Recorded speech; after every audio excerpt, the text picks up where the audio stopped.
Voy a pedir que vengan, por favor, de Uruguay, Verónica Ortiz, de Colombia, César Correa Martínez, y tenemos a Vicente Ataide, me lo podés poner en coso, y a Tatiana Rivadeneira, van a ser expositores.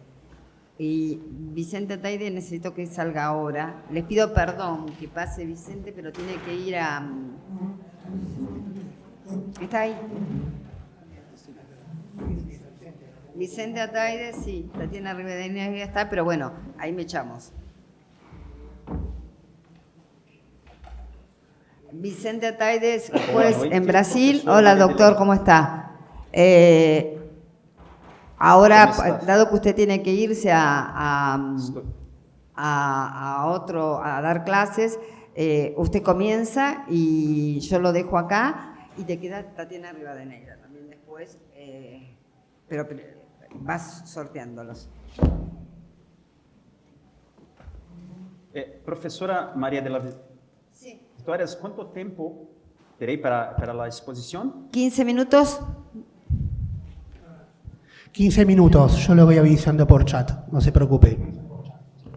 Soy el doctor Kimbaum, voy a estar a cargo de manejar y coordinar esta mesa. Comience, doctor. 15 minutos. 15. Buenas.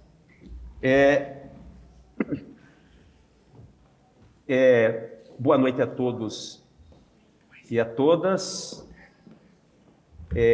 Excepcionalmente, hoje, professora Maria de las Vitórias, farei a minha exposição neste encontro em português, em função da distância, em função de estar falando no modo remoto. Espero que todos e todas possam me compreender falando em português. De maneira que gostaria muito de agradecer ao convite que me foi formulado pela professora Maria de las Vitórias, a nossa querida professora Vicky, cumprimentar a todos os professores e professoras da Universidade de Buenos Aires, da Faculdade de Direito da Universidade de Buenos Aires.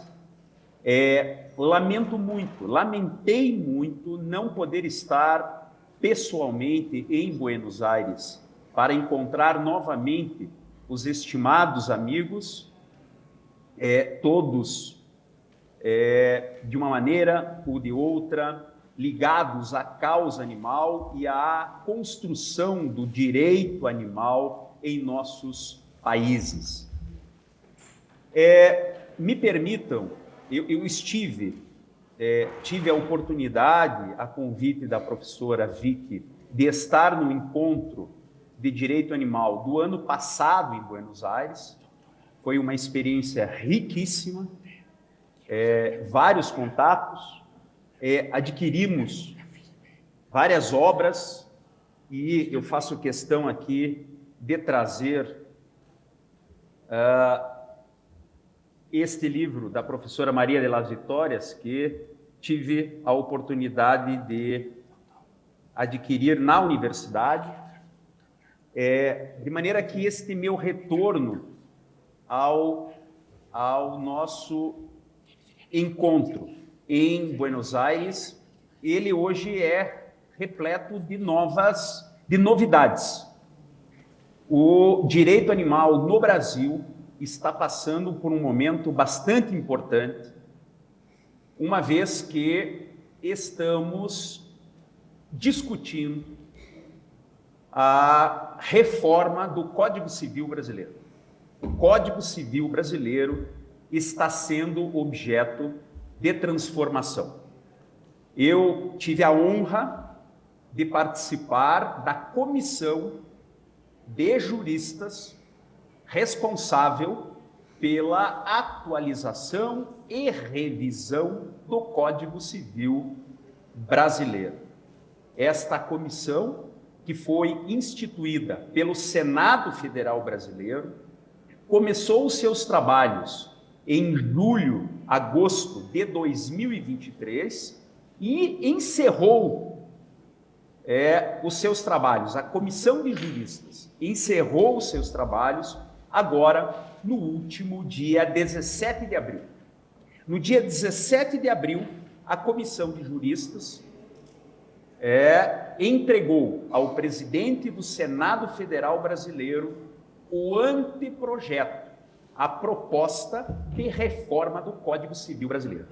E eu trago aqui uma informação interessante, porque no dia 26 de fevereiro de 2024, em uma das audiências públicas realizadas no Senado Federal Brasileiro, nós tivemos a presença do ministro Ricardo Lorenzetti. Eu espero ter pronunciado o nome do ministro de forma correta. E este ministro, que é da Suprema Corte Argentina, teve grande participação direta na elaboração do Código Civil argentino de 2014. E o ministro Lorenzetti, quando teve a oportunidade de falar perante os juristas desta comissão, falando da sua experiência na reforma do direito civil argentino, ele mencionou que durante os debates da reforma, da elaboração do novo Código Civil argentino, discutiu-se se animais precisariam de direitos. Se de fato seria necessário reconhecer, para proteger os animais, reconhecê-los como sujeitos de direitos. E isto acabou não acontecendo.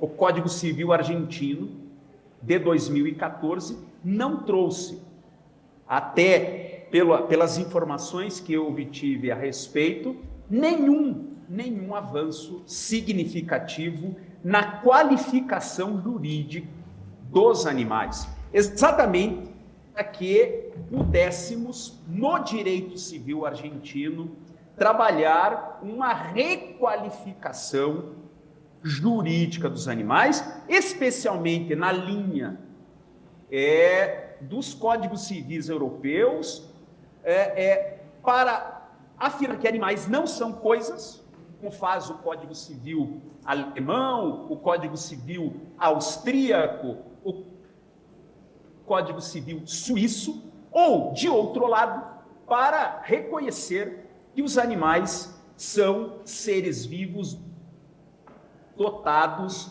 de sensibilidade ou de senciência, como fazem o Código Civil português, francês e, mais recentemente, a reforma do Código Civil espanhol.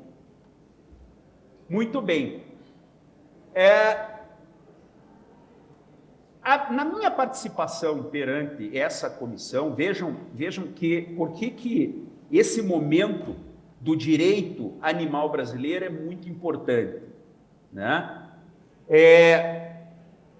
Na minha participação no encontro na Universidade de Buenos Aires no ano passado, eu ressaltei as fontes normativas do direito animal brasileiro que afirmam expressamente que animais são sujeitos de direitos.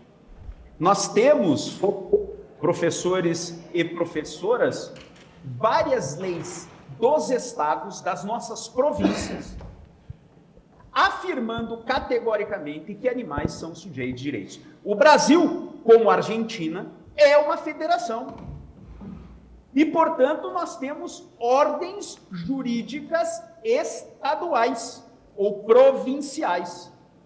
E vários estados, nas suas ordens jurídicas estaduais, hoje já afirmam que animais são sujeitos de direitos, chegando a alguns estados, como é o caso do estado da Paraíba, de Roraima e o estado do Amazonas, a catalogar direitos subjetivos para animais.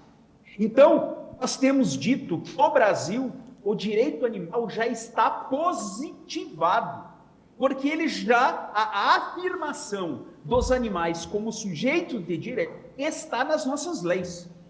Ainda que não haja até o momento uma lei federal que unifique esse entendimento, afirmando no plano federal que animais são sujeitos de direitos. Pois não, 5 minutos. Exatamente por esta circunstância, nos trouxe muito medo, receio de que a reforma do Código Civil pudesse comprometer esses avanços do direito animal brasileiro que tive a oportunidade de trazer em Buenos Aires ano passado. E, de fato, participando da comissão, nós fomos surpreendidos com uma primeira proposta de se inserir no Código Civil brasileiro um dispositivo dizendo que animais são objetos de direito. Doutora Julieta, doutora Helena, havia a possibilidade, a primeira proposta dentro da comissão era afirmar que os animais são objetos de direito, ainda que dotados de sensibilidade. Tivemos, diante desta primeira proposta, de contactar a nossa ministra do Meio Ambiente e Mudança do Clima, de todos conhecida, acredito, a ministra Marina Silva, uma grande referência do direito ambiental no mundo.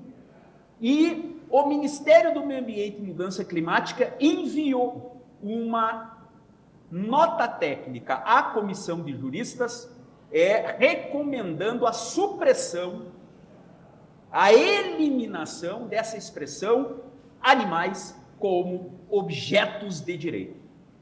E conseguimos vencer essa resistência, e na redação final aprovada pela comissão, eu quero até compartilhar com todos e todas, professora Maria de las Vitórias, peço a compreensão, apenas para exibir a todos e todas a redação final aprovada pela comissão de juristas como proposta submetida ao Congresso Nacional para a nova definição da natureza jurídica dos animais no Código Civil brasileiro.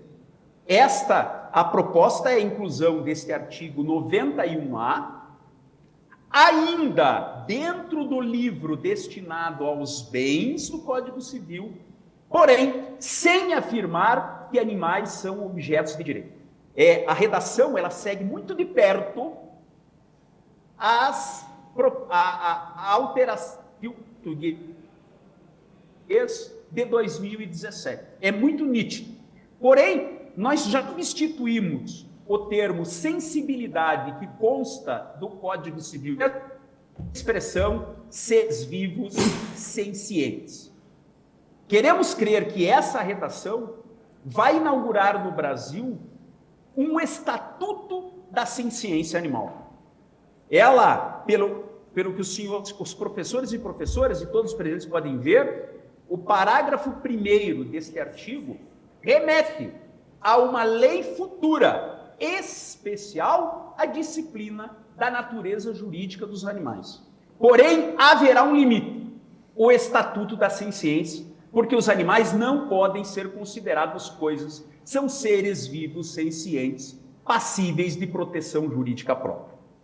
Eu termino apenas dizendo que nós fizemos uma objeção, registramos uma objeção perante a comissão da redação deste parágrafo 2º, que instituiu, copiando o Código Civil português, também na linha do alemão e do espanhol, no sentido de instituir um regime jurídico subsidiário de bens, enquanto não houver a lei especial que trate da natureza jurídica dos animais. No entanto, ainda assim, esse regime jurídico subsidiário de bens, ele é temperado, mitigado, atenuado, porque ele terá que respeitar o Estatuto da Senciência Animal, como consta deste parágrafo 2º. Foi o possível. Tivemos pela primeira vez na história um representante do direito animal na comissão de juristas para a reforma do Código Civil. Tive a honra de poder participar dessa comissão de juristas para defender os direitos animais. É claro que agora este anteprojeto está submetido ao Congresso Nacional Brasileiro e nós não sabemos ainda o que o Congresso Nacional fará com esta proposta trazida pela Comissão de Juristas. Da nossa parte, estaremos aí atentos, trabalhando no Congresso Nacional com os parlamentares para garantir, pelo menos esse mínimo, da consideração dos animais como seres vivos sencientes, colocando uma pá de cal, colocando um fim de discussão naquelas interpretações antigas e ultrapassadas que ainda consideram animais como coisas, como patrimônio ou simplesmente como bens. Agradeço, professora Maria de las Vitórias, mais esta oportunidade de participar deste grandioso encontro e fico aqui à disposição de todos os presentes. Muitas graças.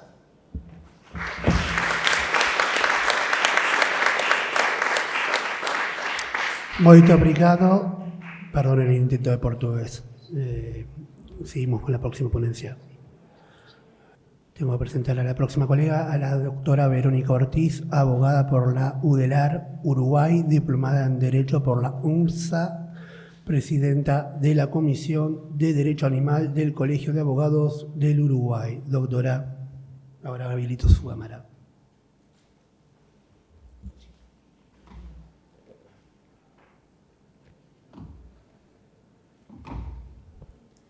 Bueno, buenas tardes. Muchas gracias a todos los presentes y a quienes nos acompañan por Zoom.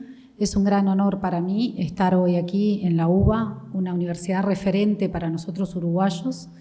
Especialmente en esta ocasión, además, es un gran honor porque estoy acompañada de mis dos compañeras uruguayas que fueron las ganadoras de la ponencia de esta edición, así que estamos muy orgullosas de ellas. Estoy muy orgullosa de estar acá acompañada por ellas. Cuando Vicky me pidió que hablara sobre los avances del derecho animal en Uruguay, me sorprendió un poco porque, como todos ustedes saben, y las compañeras hoy ya lo mencionaron, Uruguay está muy retrasado en lo que es derecho animal. Entonces, lo que les planteo es, para hacer más rápida la ponencia y que ustedes puedan quizás evaluar un poco mejor las pequeñas perlas que pudimos encontrar, dividí en tres partes la ponencia. Un poquito de antecedentes, todo lo que no tenemos todavía y los avances que se han hecho en los últimos 5 años, que no son solamente normativos, pero que me parece importante destacar. Como antecedentes les cuento, Uruguay tiene prohibida la corrida de toros. Las corridas de toros están prohibidas en Uruguay desde 1888. Quiere decir que en algún momento fuimos pioneros en la defensa de los derechos de los animales, o por lo menos en aquella época quizás no como defensa de derechos, pero sí por el bienestar animal y en contra de la crueldad animal. Luego, en 1904, encontramos una ley que prohíbe las parodias de corridas, las peleas de perros, están prohibidas en Uruguay desde 1904, las riñas de gallos y el tiro a la paloma. ¿Sí? Luego tenemos la ley de fauna silvestre de 1935, que no ha generado grandes avances hasta ahora. Tenemos en el Código Rural un artículo desde 1941 que permite matar perros que entran a los predios rurales. Es importante destacar que eso está vigente. Tenemos el artículo del 462 del Código Civil que las compañeras hoy ya mencionaron sobre bienes muebles, que se repite en casi toda América. Luego, en 2009, tenemos la Ley de Tenencia Responsable y Protección Animal, que también mencionaron mis compañeras, de la cual quiero destacar, porque lo dijo el panel anterior, que nosotros sí tenemos como sanción administrativa la inhabilitación en la tenencia de animales. ¿Sí? En esa ley se prevé que la persona que haya efectuado un acto de maltrato animal puede ser inhabilitada a tener más animales. Se le pueden retirar los demás que tenga, aunque no sea el que ha sufrido el maltrato, y además se lo puede inhabilitar a tener otros. Tenemos también de 2009 la ley 18.611 de experimentación con animales, que marca cánones éticos para esta experimentación. En el 2012 se creó la Unidad de Bienestar Animal del Departamento de Canelones. En el 2013 la Intendencia de Montevideo creó un programa de sustitución de vehículos con tracción a sangre por motocarros, que es un programa de Montevideo que va y viene con altibajos, pero que intenta retirar los caballos que se usan para tirar carros de la ciudad de Montevideo. Y en el 2018 tenemos el decreto que prohíbe las carreras de perros de cualquier raza. Quizás ustedes tienen más conocimiento de este decreto porque Galgo Libre hizo una gran campaña en Argentina y en Uruguay en conjunto, y Uruguay logró este decreto, que si bien en realidad refuerza lo que dice la ley, porque la ley ya las tenía prohibidas. Pasando a la segunda parte, disculpen si voy muy rápido, pero sé que es tarde y no quiero tomar mucho tiempo. Les digo todo lo que no tenemos todavía. No tenemos ninguna referencia normativa hacia los animales no humanos como seres sintientes. No tenemos ninguna declaración judicial de animales como sujetos de derecho. No tenemos tipificación del delito de maltrato animal. No tenemos cátedra de derecho animal. No tenemos sentencias que acojan el concepto de familia multiespecie.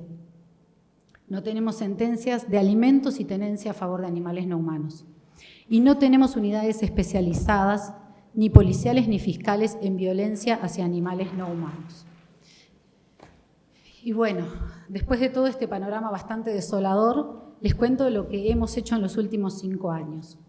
Como avances normativos, tenemos la creación del Instituto Nacional de Bienestar Animal, que es el encargado de tratar todos los tratos de maltrato hacia los animales.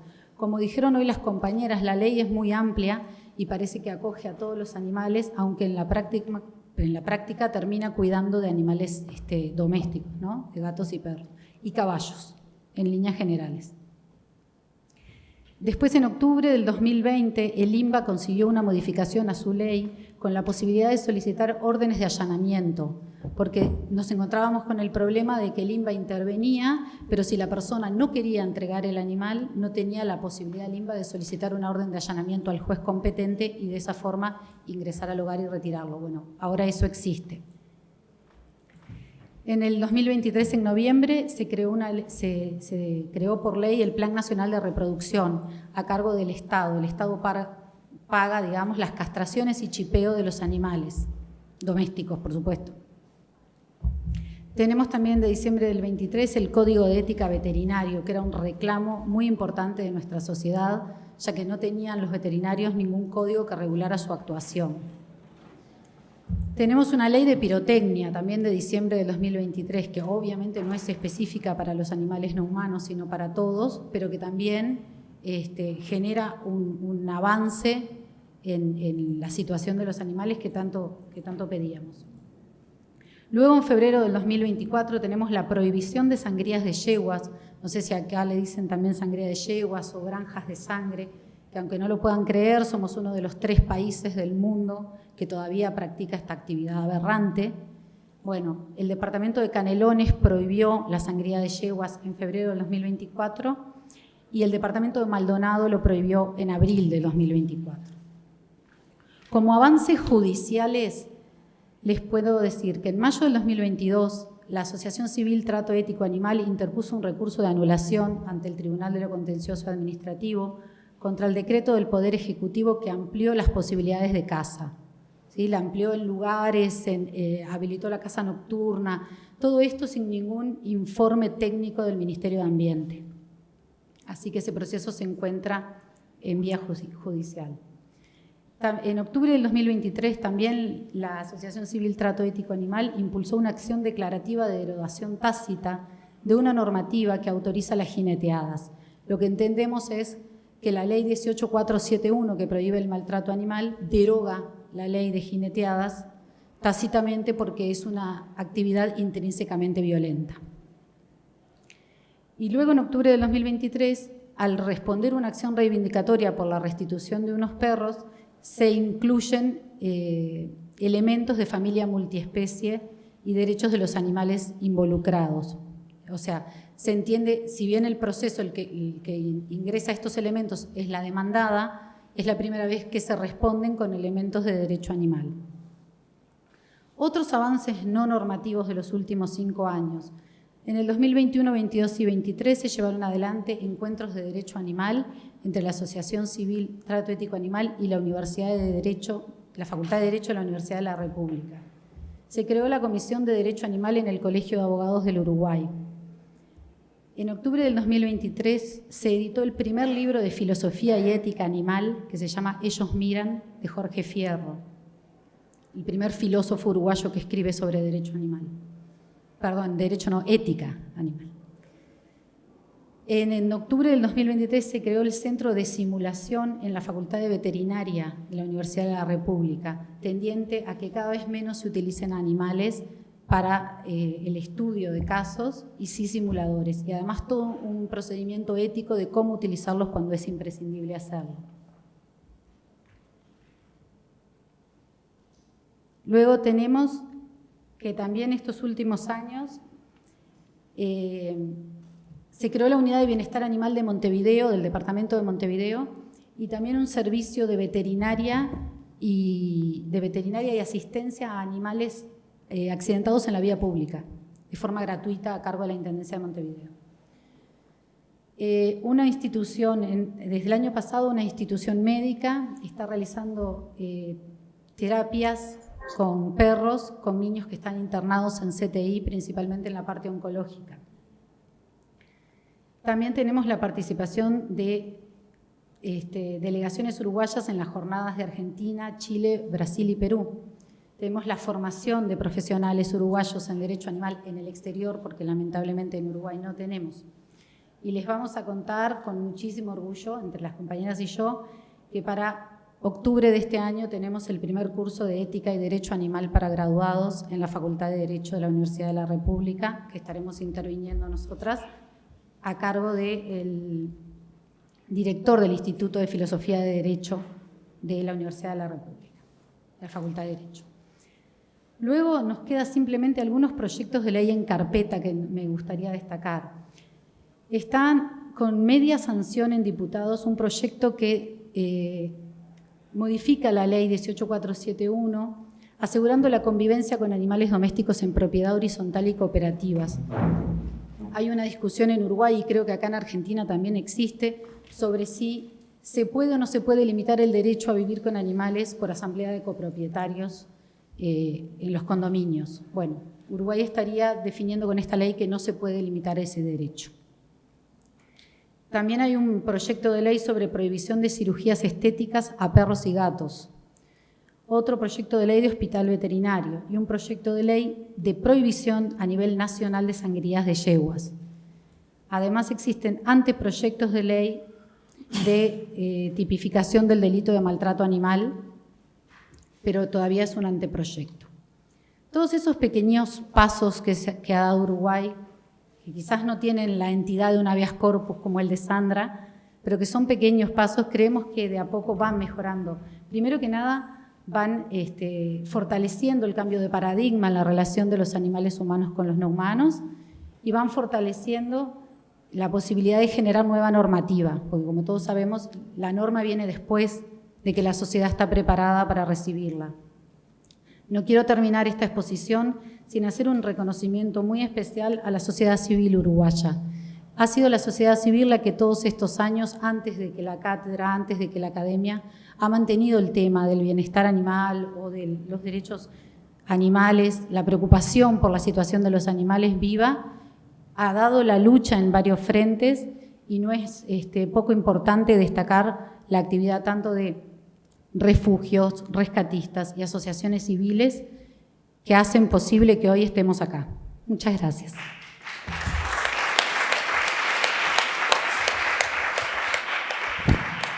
Buenas noches.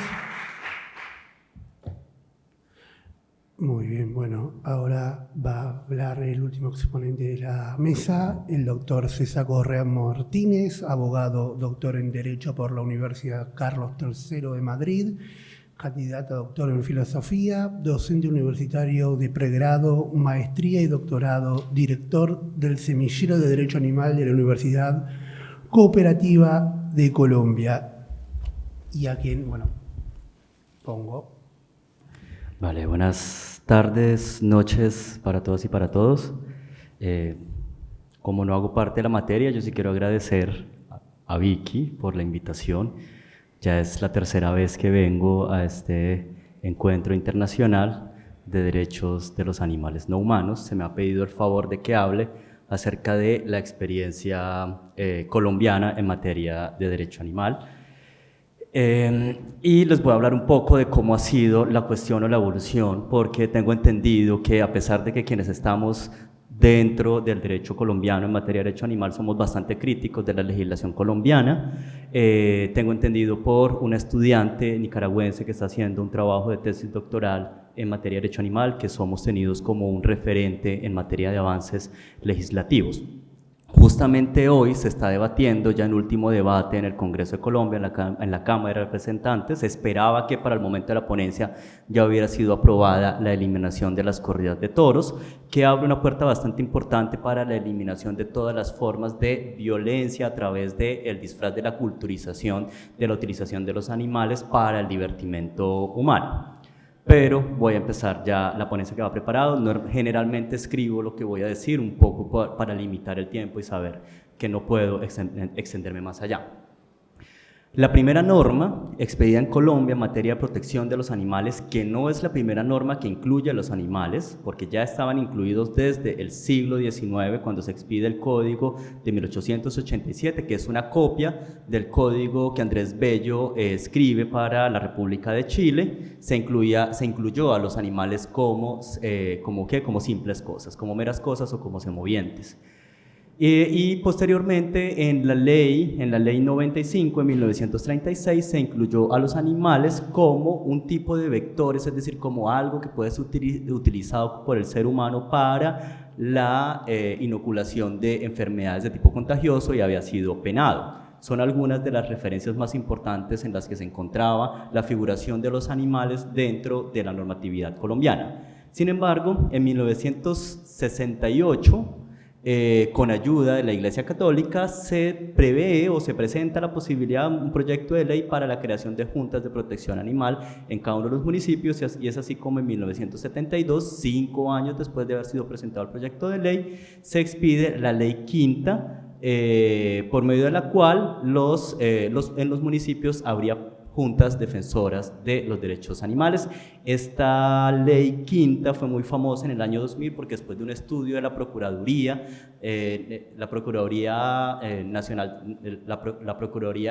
General de la Nación, determinó que era una norma que no se había cumplido en el más mínimo porcentaje, y reiteraba la necesidad de que las autoridades municipales y distritales de los distintos municipios y distritos en Colombia empezaran a crear las juntas. Esto se reiteró también en 2014 y en 2018, es decir, a día de hoy es una norma que ha sido inocua e ineficiente por falta de voluntad por parte de las autoridades locales.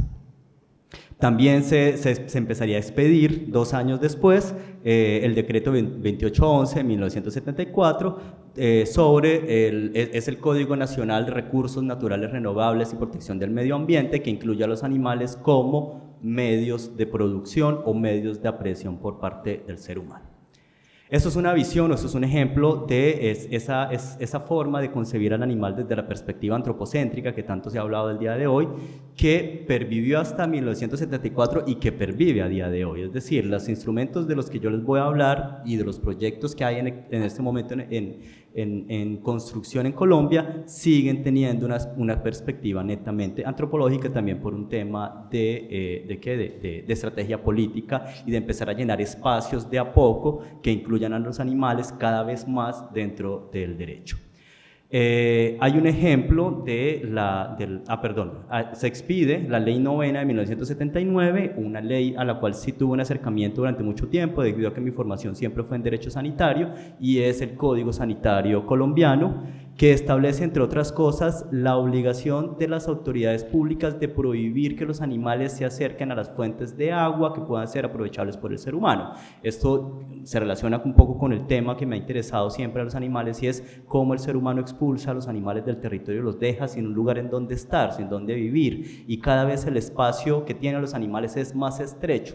Incluso las políticas de urbanización han extirpado la presencia de los animales. En la actualidad hay una serie de proyectos que han pretendido tratar de recuperar espacios para los animales dentro de las ciudades, pero vivimos en un mundo que se hace cada vez más pequeño para que el otro animal pueda estar, pueda ser y pueda vivir. O sea, lo mínimo de cualquier ser es tener un lugar, un espacio y un territorio donde poderse desarrollar. Esta ley, la Ley 9 de 1979, nunca la había leído para esta ponencia, la leí detalladamente, y tiene todo un capítulo que habla del sacrificio. El sacrificio es un eufemismo, ¿no? De la matanza, del asesinato de animales, porque el sacrificio implica una pérdida.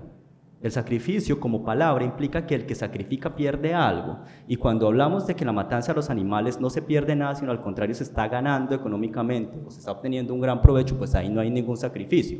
Pero se utiliza el eufemismo del sacrificio como una forma de tratar de paliar, a partir de la utilización del lenguaje, los efectos que se generan en el animal.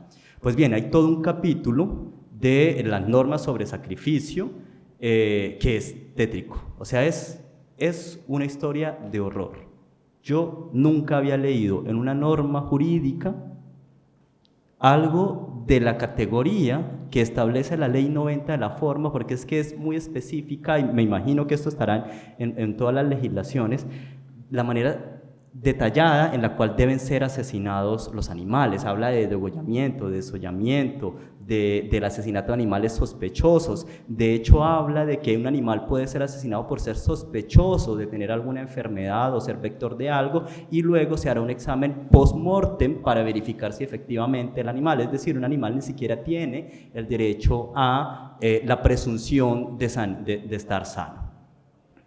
En 1987 va a iniciar el trámite de proyecto de ley número 231, que terminaría con la expedición de la Ley 84 de 1989, que es el Código de Protección Animal, que también tiene una visión bastante antropocéntrica. En el artículo 7º, en el artículo 6º se establecen las categorías de maltrato animal, y en el artículo 7º se establecen las excepciones, y dice: quedan exceptuados de lo expuesto en el inciso primero del anterior artículo, del artículo 6º, los literales A, D, E, F y G del artículo anterior, es decir, se van a exceptuar estas actividades: el rejoneo, el coleo, la corrida de toros, las novilladas, las corralejas, las becerradas y tientas, así como las rillas de gallos y los procedimientos utilizados en estos espectáculos.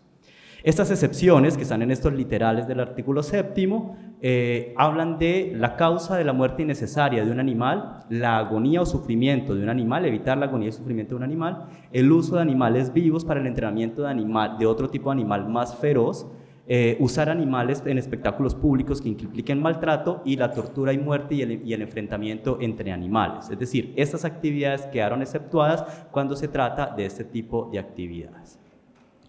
La Constitución de 1991 no habla de Colombia, no habla de los animales, pero sí incluye a la fauna, o la incluyó indirectamente la Corte Constitucional a la fauna como sujeto de protección, porque sí hay dos artículos que hablan de la cláusula de protección del medio ambiente, que son los artículos 79 y 80 de la Constitución. Sin embargo, la visión de estos artículos es bastante particular, pues hablan de el derecho a un ambiente sano, el derecho al disfrute, el derecho a la regulación de los recursos naturales, al aprovechamiento de los recursos naturales y al desarrollo sostenible. Es decir, nuevamente nos encontramos con una visión netamente antropocéntrica.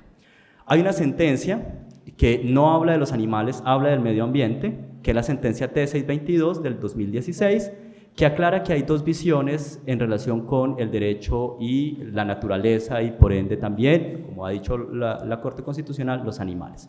Por un lado, una visión antropocéntrica, y por otro lado, una visión ecocéntrica. La visión antropocéntrica tiene dos visiones: la tradicional, derivada del derecho romano, que ve a la naturaleza y a los animales como simples recursos, como cosas aprovechables y apropiables, y la visión biocéntrica, que mira a los animales desde una perspectiva de protección porque son útiles para el ser humano y porque dañarlos a ellos implica dañar la sensibilidad humana.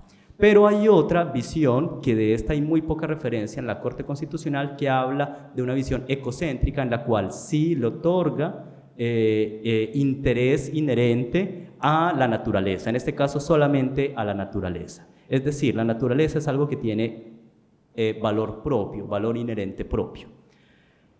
Esto es muy paradójico, porque esta sentencia ha servido para que la Corte Constitucional aclare que en Colombia, desde la perspectiva del derecho constitucional, los animales no son sujetos de derechos, sino sujetos de protección.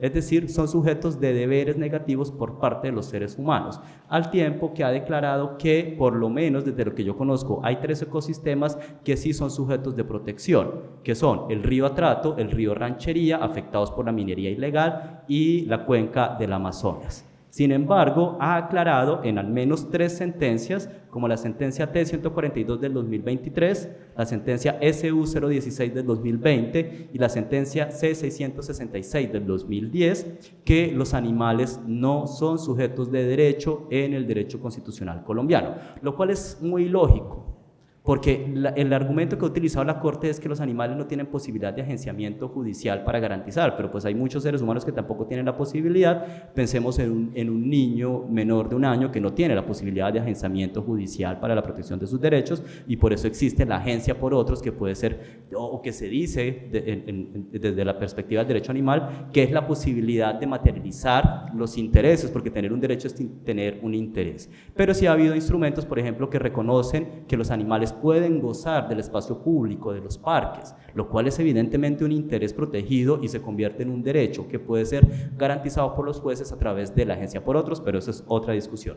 Lo criticable acá es que la Corte Constitucional no ha pretendido, no ha querido, de hecho ha aclarado que no son sujetos de derecho, sino sujetos de protección, es decir, que no son sujetos de derechos positivos, sino solamente de límites en la actuación del ser humano. En materia de avance, por otra parte, también la Corte Constitucional, debo decirlo, ha sido muy garante en reconocer ciertos avances en materia de protección de los derechos de los animales. Así, por ejemplo, en sentencia C-045 del 2019 se prohibió la caza deportiva de cualquier tipo en Colombia. En Colombia está prohibida la caza deportiva. No puede haber caza deportiva. Luego, en sentencia C-142 del 2022, tomando como base y un poco también siendo coherente con la perspectiva que ya había establecido en la sentencia anterior, prohibió la pesca deportiva. Y eso generó un debate muy grande porque se habló de que había muchas comunidades que vivían de la pesca, pero la pesca de supervivencia sigue existiendo, lo que no existe es la pesca deportiva. También se eliminó por parte de la Corte Constitucional la prohibición de no permitir el ingreso de los animales de compañía o de los animales cohabitantes, como yo llamo, por ejemplo, a los 3 animales que viven conmigo, no permitir el ingreso a los espacios comunes de las zonas residenciales o sometidas a propiedad horizontal, y tampoco permitir el ingreso de los animales a los ascensores. También eliminó la prohibición de que los animales no pudieran ingresar al transporte público, es decir, está permitido que los animales ingresen a los espacios a los que pueden ingresar los seres humanos. En materia legal ha habido un avance muy importante. En los últimos 20 años se ha avanzado mucho más que en los últimos 50 años. Está la ley 1638 del 2013, que prohíbe el uso de animales silvestres en circos. La ley 1753 del 2016, Plan Nacional de Santos II, que obliga a la creación de una política nacional de protección animal, política nacional que en ese momento está en deuda del gobierno actual, no la ha querido expedir.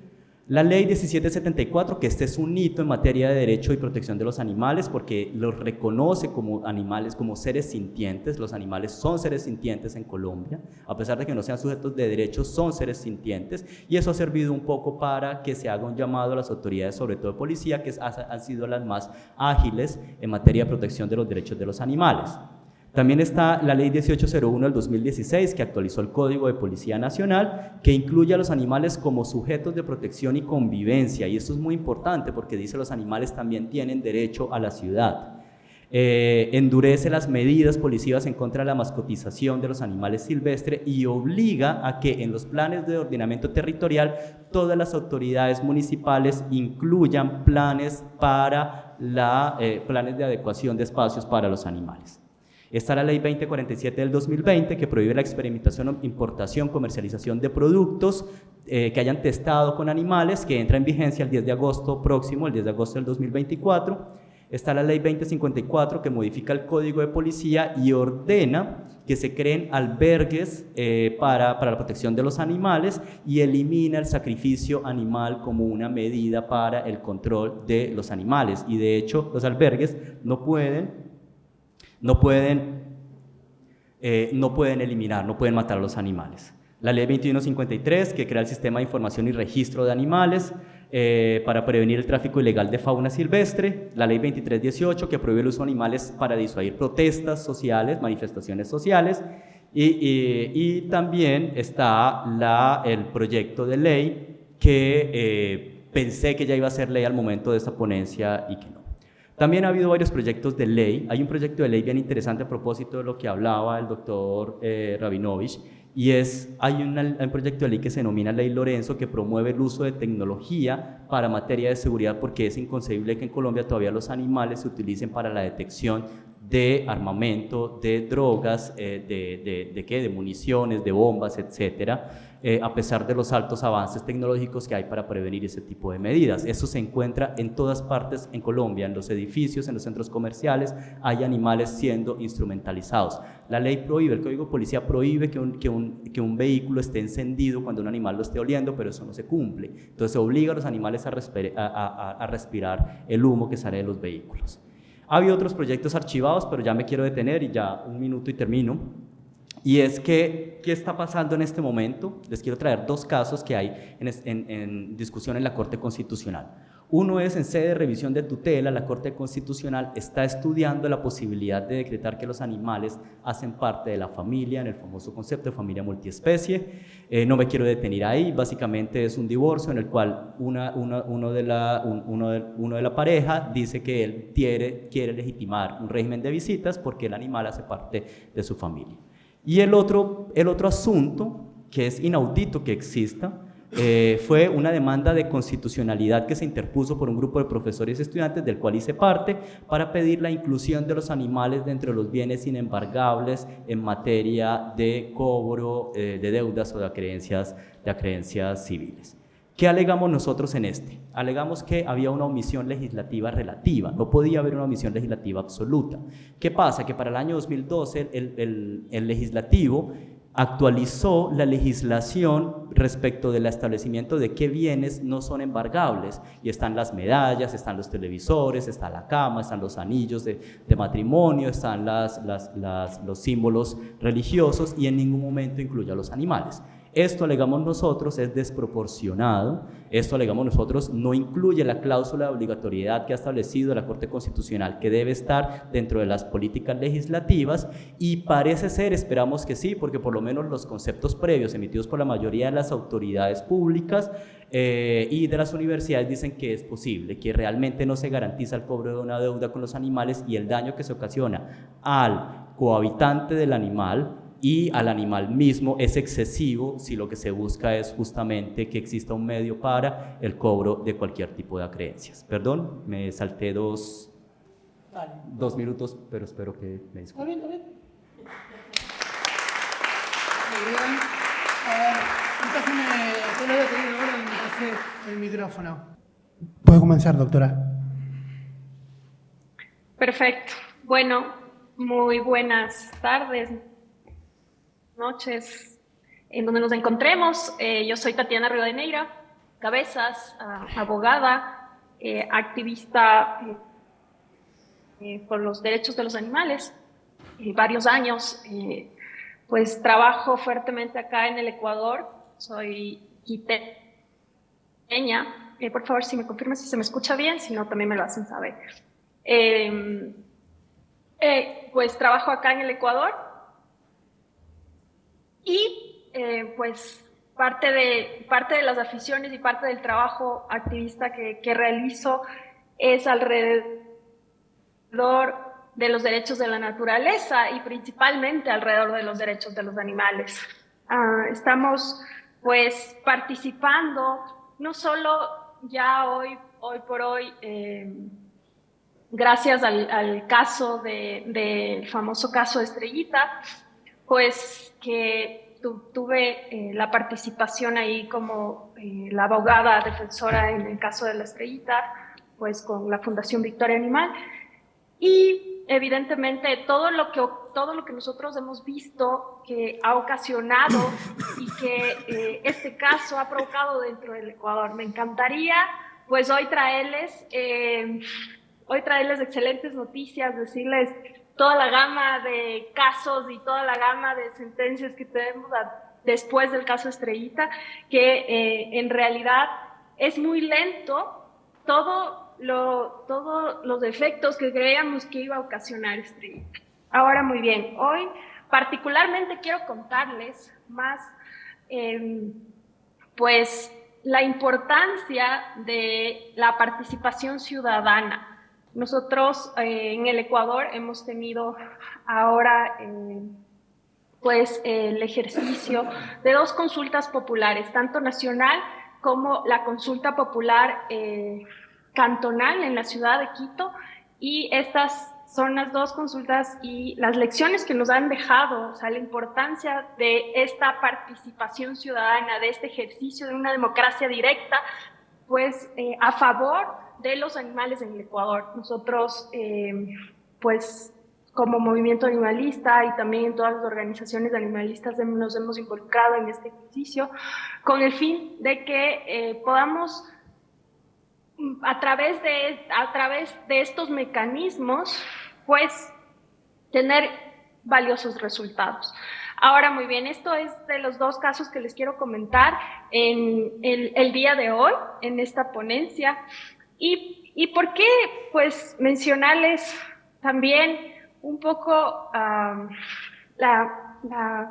evidentemente la Corte Constitucional del Ecuador, que emite la sentencia del caso Estrellita, es una corte que ha venido en el Ecuador a tener un pronunciamiento, una línea jurisdiccional, una línea que nos ha determinado algunos puntos súper valiosos alrededor de la importancia de ir impulsando todo lo que tiene que ver con los derechos de la naturaleza ya reconocidos en nuestra Constitución en el año 2008. ¿Y por qué es importante también esta voluntad política que nosotros hemos encontrado dentro de la Corte Constitucional del Ecuador? Y gracias a estos pronunciamientos, no solo al pronunciamiento en Estrellita, sino a otro caso súper importante en el Ecuador, como el caso de Los Cedros, que es un bosque de Los Cedros, que viene a determinar como qué tan importante es que nosotros no solo veamos a los ecosistemas y a la naturaleza, pues no en su individualidad, sino la importancia de que tenemos que tanto los elementos bióticos como los elementos abióticos de la naturaleza tenemos que protegerlos. Entonces, en este orden de ideas, el determinar la importancia de todo este ecosistema que tiene que ser protegido, pues nos ha llevado también a un ejercicio de inclusive pues el ecuatoriano ha tenido ya esta sensibilidad como tan importante como este ejercicio de que tener pronunciamientos, ir protegiendo, resolver a favor de la naturaleza, no solo a nivel de Corte Constitucional, sino a nivel de justicia ordinaria y justicia constitucional. Entonces, con esto, sí, simplemente pues mencionarles que ha ocasionado que se lleve también a exigencias dentro de políticas públicas, pero nosotros hemos apreciado que como la voluntad ciudadana, o sea, los ecuatorianos están teniendo muchas más manifestaciones de querer proteger a la naturaleza, de querer tener pues una participación, de mejor manera de proteger a los animales. Vemos que más existía esta voluntad dentro de cada uno de los ciudadanos. Entonces, en este orden de ideas, pues, primero ver como la necesidad dentro de la ciudad de Quito. La ciudad de Quito es una ciudad, el distrito metropolitano de Quito, la capital del Ecuador, es, yo les puedo decir, una de las ciudades más biodiversas que existen, no solo en el Ecuador, es una de las ciudades más diversas que existen, pero sin temor a equivocarme, en el mundo. Nosotros aquí en el Distrito Metropolitano de Quito tenemos una presencia de fauna y además, por ejemplo, el emblemático oso andino, que es este oso de anteojos, que es un oso que ya solo está en esta, que evidentemente pertenece a la zona andina, pero ya solo vemos una gran cantidad, la poca cantidad que está en peligro de extinción.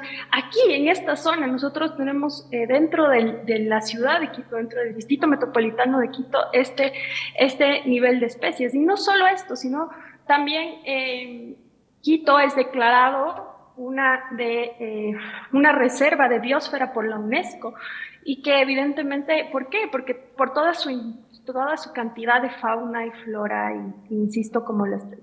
Entonces, nosotros en Quito, la ciudad de Quito, tenemos de especies grandes como tigrillos, raposas, venados, los osos de anteojos que ya les comenté, una variedad aproximada de 30 especies. También tenemos de especies de mamíferos dentro de esta ciudad, una variedad de 214. Y también de aves, imagínense ustedes que acá pues tenemos 2.814. Entonces, como les estaba mencionando, y en aves, una de las aves emblemáticas del Ecuador, de la ciudad de Quito, es el colibrí. También búhos y colas, estas aves que tienen una cola espinada. Y bueno, en definitiva, decirles que pues la importancia también de que sea por medio de estos mecanismos de participación directa, de democracia directa, pues se incentiva una consulta popular que venía a querer proteger toda esta zona con toda esta grande biodiversidad que les estoy comentando, que es una zona que se llama el Chocó Andino, que, insisto, está dentro de Quito. Y esta zona del Chocó Andino, se empezaron a entregar concesiones para que existan extracción de minería. Ahora, ¿por qué como comentarles esta es la experiencia que hemos tenido en el Ecuador? No solo pues esta sensibilidad que les cuento, que nos estamos dando cuenta que tenemos todo este cambio climático, todas estas afectaciones hacia la naturaleza.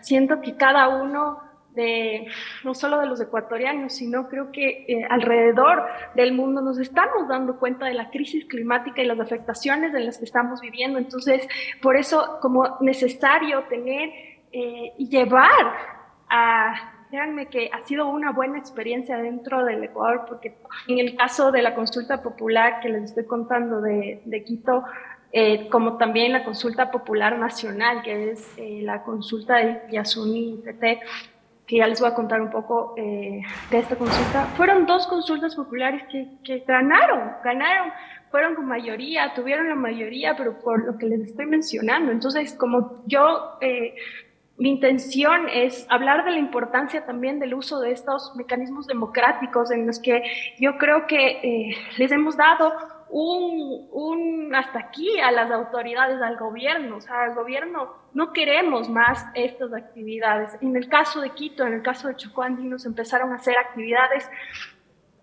para entregar concesiones para actividades de minería metálica. Entonces nosotros vemos cómo la minería, cómo estas actividades extractivas afectan a la naturaleza, a la biodiversidad, que son las consecuencias de que tengamos estos grandes niveles de extinción de fauna. En el Ecuador nosotros somos de los países más biodiversos del mundo.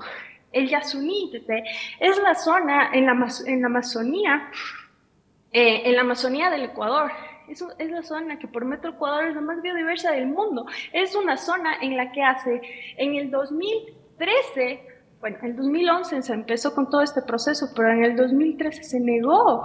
Existió ya, pues, por parte de los gobernantes de ese momento y por interpretaciones legales que existieron en ese momento, se negó que exista la posibilidad de una consulta popular alrededor del Yasuní. ¿Qué pasa en el Yasuní? En el Yasuní nosotros tenemos actividades, en la Amazonía del Ecuador principalmente tenemos actividades extractivas de petróleo. El petróleo es el principal ingreso del Ecuador.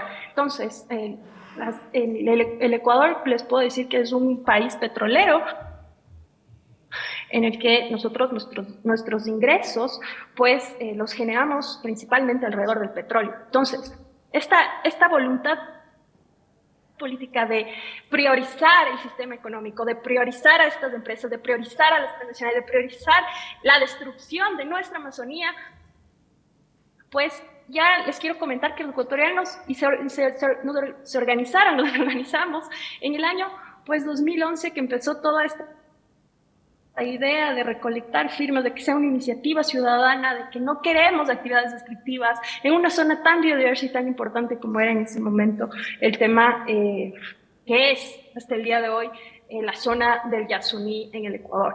Ahora, esto no se permitió, como les digo, de interpretaciones y anularon muchísimas firmas que se recolectaron en ese momento y ahora con esta Corte Constitucional, ahora vemos, pues empezó con toda esta línea de interpretaciones en favor de la naturaleza, en favor del ambiente, en favor de los animales y entender, y por primera vez, yo les digo, por primera vez tenemos una corte que ha dado sentencias al nivel de lo que en el 2008 se reconoció derechos de la naturaleza en el Ecuador, en nuestra Constitución, este maravilloso artículo 71 que nosotros tenemos en la Constitución del Ecuador, pues, que es un artículo bellísimo, o sea, que viene literalmente a proteger todo lo que tiene vida, todo lo que tiene vida, eso es lo que dice, todo lo que tiene vida merece protección, todo lo que merece que se preserve su existencia y su conservación. Esto es lo que nos dice, y a nivel de estas interpretaciones que nosotros necesitamos. Entonces, vemos que esto está pasando en el Ecuador. Se lanza una solicitud de estas políticas, de esta consulta popular, no solo en Quito, para proteger esta zona que les comento que está aquí. Nosotros tenemos cóndor, tenemos cosas que vemos yo tengo la suerte de tener tan cerca y de ver especies así de diversas en mi ciudad, y además saber que tenemos una zona tan importante que lo único que está pasando es que pues no, la voluntad popular tiene que pues manifestarse sobre todos estos intereses económicos que hay alrededor. Entonces, Yasuní, que les quiero comentar, Yasuní, pues de la biodiversidad que existe en esta zona, en este Parque Nacional del Ecuador, pues hay una diversidad de 173 especies de mamíferos, 610 especies de aves, y especies de aves que solo hay en esa zona, que no hay en ninguna otra parte más del mundo. Además, más de 268 especies de peces. Tenemos zonas de ríos, tenemos lo que significa pues esta zona del oriente ecuatoriano. Y bueno, también por mencionarles que también existe acá en esta zona 150 especies de anfibios. ¿Qué encontramos en el Yasuní, en la Amazonía ecuatoriana? Pumas, tapices, osos hormigueros, hasta tenemos una especie de delfín rosado dentro de la Amazonía, nutrias gigantes, grillos, venados, aves. En aves podemos encontrar loros, guacamayos, pirañas. Bueno, en definitiva, y ni mencionar cuestiones alrededor de insectos. Hay especies de insectos, más de 100.000 especies.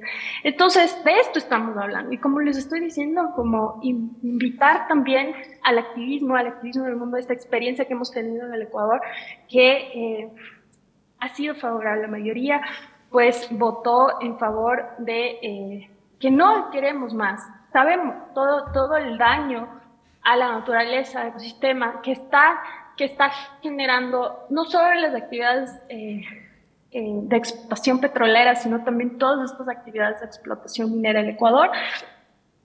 No es tan minero como otros países, pero la intención del gobierno, la intención de los gobiernos que han llegado a estar pues dentro del Estado ecuatoriano, pues sus políticas han sido en este índice, o sea, que entregar concesiones, llamar más explotación, llamar más a todas estas zonas, inclusive sabemos pues todo el impacto que genera alrededor de esto. Entonces, en el caso de la consulta popular del Yasuní, pues con el 58% de la población ecuatoriana votó en favor de que no se quiere más actividades extractivas dentro de esta zona tan biodiversa. Pero, como les digo, la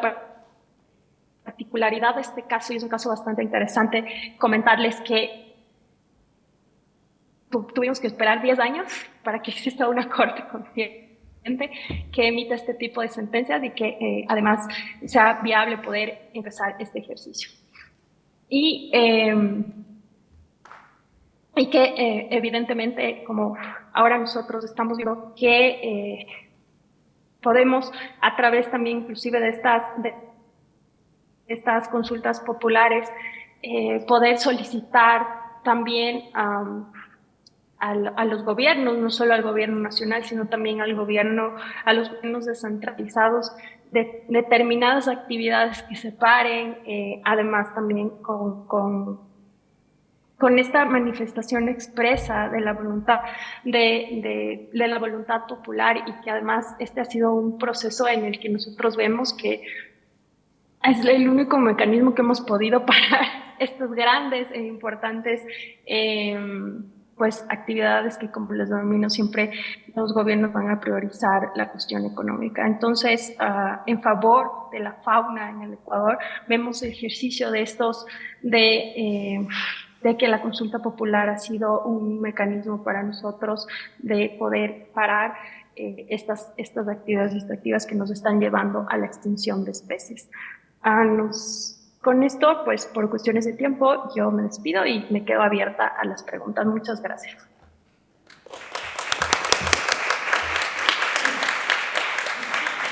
Muy bien, bueno.